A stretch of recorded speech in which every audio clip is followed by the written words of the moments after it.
talking to related issues, yes, we have Mr. Akwangwa in the studio with us, and you are with basically the Maritime Anti-Corruption Network, and there's been a lot of talk about corruption within the maritime sector. Unfortunately, you cannot divorce the maritime sector with the ports. I mean, it's basically the same templates, but the biggest, if anybody talks about the ports in Nigeria, the first thing that comes to your mind is the congestion around that place and how it can be fixed. Is it going to ever be fixed? Is there any? I mean, you are part of the sector, so you see it from an inside, outside, sideways point of view. Do you think it will ever be fixed? Do you think it's just that we're walking towards it? Are we close? Are we miles away? Is there ever going to be a solution to that congestion? Okay, before I respond to the congestion issue, perhaps I should just let people in Lagos know that there are two sides To that story. to the maritime. Okay. No, to the whole maritime. It's not just the ports. Okay. There's the marine side Yeah. and yeah. there's the clearance side. Yeah. So there's the marine side where the ships coming to berth. Berth. That and has its own whole load of problems. wow. Then there is the clearance side, which is what With- most people are talking yeah, about. which The is what we congestion see. they're Yeah, seeing. yeah. There's that side. And then there's the ports and Uh-huh. there are the terminals. Oh Jesus. Yes, because you have these ports where you're clearing the cargoes, but you have the terminals where the serious business Is going of on. lifting oil and all sorts of Oh. things. Mm. And issues happen there as well. So it's not just what we're seeing in Lagos. So it's more Yes, complex. and we have Lagos is a western port system, and you have the eastern ports, Port Harcourt, One, the rest of them, all that direction. So it's a whole complex wow. of ports and terminals that is grinding to a halt. It's not just what we're seeing in Lagos. So now to the question of is this going to be resolved pretty soon? I think that if you look at what Nigeria's population was when these ports were built, maybe 20 million. Yeah. You know, it was part of the infrastructure of extraction Yeah. that the colonials put in place. Yeah. You will see all major roads led to the ports. All the railways led to the ports. Everything was to be able to just extract out of Nigeria and carry it away. However, when we took over, we didn't come with our own plan and vision for what we wanted to do. We just continued to use what there was, and today there's 200 million of us. Like we just slept and woke up and 200 million. Oh Jesus. Well, we've been seeing it happen, but the same way we didn't plan for an expansion in the school Yeah. system or an expansion in the road networks is the same way we've now come up with this bottleneck. So it's not something you're going to wish away overnight. However, I know they've started to move cargoes to Ikorodu and some other places because there is the possibility to take the containers there and then get the trucks away from Apapa and get them to go to Ikorodu and all some other locations. Okay. And that's what the government is working on. They're also trying to get the shipping companies, working 24 hours a day. Okay, so that there And can be even more weekends efficiency. in order to Yeah. to clear up the backlog. But it is our inefficiency and ineffectiveness that has led to this problem. Wow. Okay. So, all right. So, there is. I'm reading here. Let me just read this part because. So in 2012, the Maritime Anti-Corruption Network, in collaboration with the United Nations Development Program, the Technical Unit on Government and Anti-Corruption Reforms, and the Independent Corrupt Practices and Other Related Offences commissioned a corruption risk assessment in the Nigerian port sector. Now I see a lot because I did a bit of digging into some of the findings, and I saw the report, and it went detailed into some of the issues around the Nigerian maritime sector. And unfortunately, the only discussion that has been happening on maritime in Nigeria, at least in the face of the public, has been the ports, which of course is what we just talked about. Yes. But it does look like this there are multiple issues everywhere. We're talking of lack of awareness of port users on the existence of port agencies, absence of compliant feedback desks to redress mechanisms. We're talking about lack of clear procedures and processes backed up by relevant laws. Isn't this Nigeria everywhere? Well, what is unique about this arrangement with the government, because as you said, it's been since 2012, that there's been a silent effort since 2012 to try and clean up the sector. To try to clean up the port sector, driven by government. And it's not like the government of the day. It has gone through a number... Government as a continuum. Yes, government as a continuum, and is being driven by top civil servants. Basically what they did, when they found out where all of these problems were with corruption, then they said, okay, how should we actually be performing? What are the standard operating procedures? What should we do to make sure this place is a bit better for everybody to use? Well, how do we make sure that people know their rights? Exactly. And know what should actually be happening? For example, that if you get to customs, this is what customs should do. This is what they should collect. These are the levies. And if they don't follow this process... This is who you can report to. Yeah, remember, it's both sides. Yeah. On the marine side, a ship comes and berths.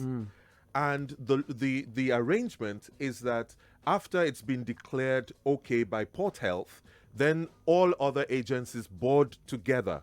But they don't board together. That's been the practice. They come one by one and they try and squeeze the captain for something. Meanwhile, the arrangement is they're supposed to come together so that all eyes are seeing what all others are doing. Oh, okay. Then they're supposed to board for no longer than 90 minutes. It almost never happens. Some have even alleged they've been searched and reviewed for more than a day. Interesting. Meanwhile, it's supposed to be only 90 minutes. That's 1.5 hours. Exactly. So only if you know the standard operating procedures can you resist the attempts. But why is it that it got to the point where it just became very opaque in that industry? I mean, it should have been...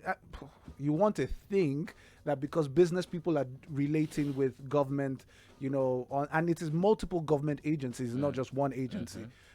Why is it that we allow the industry become, or at least that part of the sector become so opaque that we now have to go through extensive reform, which of course is being carried out right now? Why did we get here? That's my question. Some of it is history of the sector itself. Okay.